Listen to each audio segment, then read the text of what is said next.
If you're a person that's already on a growth trajectory or you're obsessed with learning, reading, growing, I don't need to tell you this, but the more you learn, the less you realize you know. And in this video, I want to talk about how everything's not always as it seems.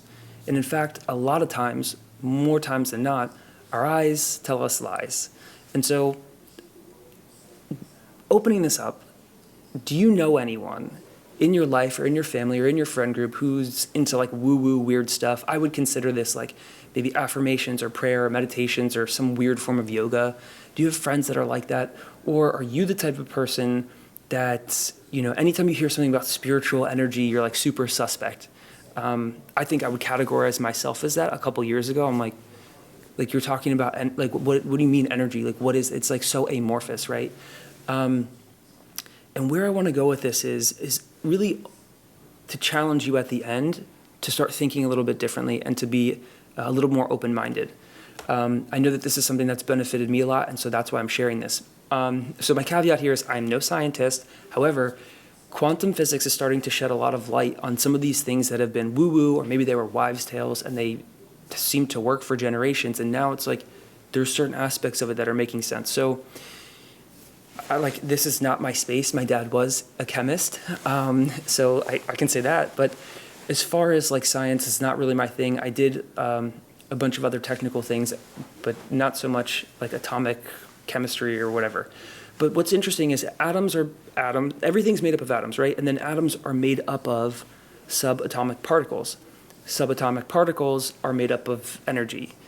Energy, is it spiritual? Like, what is it? And so in some way, it's kind of like conceivable that within the quantum field, that atoms could be made up of a spiritual component. What's even weirder is, I want to share this quote with you guys, which is that we now know that atoms are 99.9999999% empty space. And thanks to quantum physics, we know that subatomic particles, electrons, protons, neutrons, are not solid either. They are made up of energy. So the world we think of as being solid is in fact empty space. And so what this is saying is that most of these things around us, right? So I'll use this JBL speaker, right? So this is made up of atoms. And those atoms are made up of subatomic particles. And the distance between those, if you were to look at, it's really mind-blowing. The distance between the atoms here is so large that 99% of this is actually just empty space. And so how is there resistance? How am I able to hold this up? How am I able to put my hand on it and not go through it? They talk about how in this video and in the context I was learning about is that the electrons in this are repelling the electrons in my hand. And so there is some like mind-blowing theory where like 1 out of a trillion times I could put my hand, go to touch this, and my hand would go through. Yes, it makes my brain sweat too. You're not alone. But where I'm going with this is less so about the science and more about being open-minded. Something that appears solid is potentially not actually solid. It's made up of these tiny things with so much space in between. It's inconceivable. Like if you saw, there was the video that I got this from was they were talking about a courtyard, and like this is the courtyard, and this is like one atom or whatever, and then like this grain of rice in this person's hand in this massive courtyard represents the, like the space between all of the subatomic particles. And so it's like, it literally made my brain sweat, as Myron Golden would say. So where I'm going with this, and the reason that I'm bringing this up is, I think people, maybe it's just me, maybe it's you, we want to go through life being so sure of everything, being so sure of all the things that we know, being so sure of everything that science has told us, or whatever we got from school. But the reality is, the more that we learn, the less that we know, or the less you realize you know, or things change. Like how many times has food science or all of the information on food science it's like constantly different, right? The 90s was the era of fat-free everything, and now we see the fallacy of trans fats and all the problems with that. And so, not to mention the brain is like made up of fats, but that's a whole nother topic.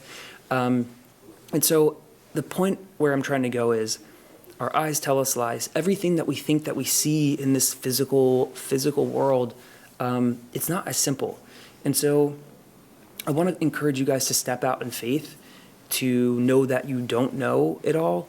And to do it anyway. In the context of my people and entrepreneurs and founders and startup founders and business owners, it's like, just do it anyway. There is no one's sure about anything.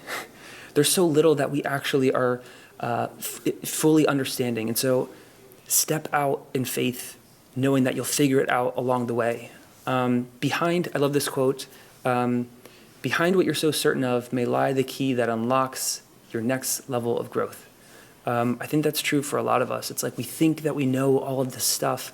We think we know for me, I would tell people, like, I had read the Bible and Latin and Greek and Hebrew and all this stuff in college, and people would tell me stuff. I'm like, yeah, I already know that. Yeah, I already know that.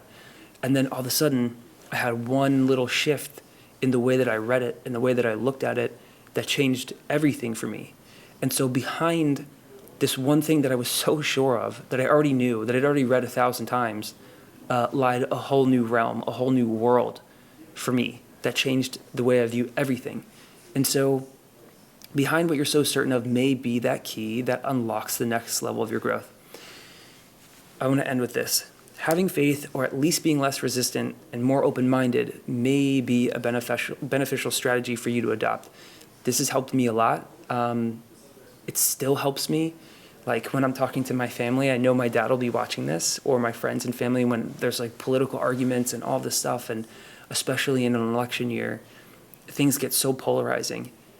And when you realize that there's another human being on the other side, and they have trauma in their past just like you, and they have goals in their future that they're trying to get to just like you, and they are operating off of what they think to be true just like you, it's easier for me to slow time down and realize everybody has something to offer in terms of I can learn from everyone. And so I'm in this constant process of trying to lower my resistance and absorb as much as I can, because our eyes tell us lies and not everything is as it seems. So I hope this helps you guys, and I'll see you in the next one.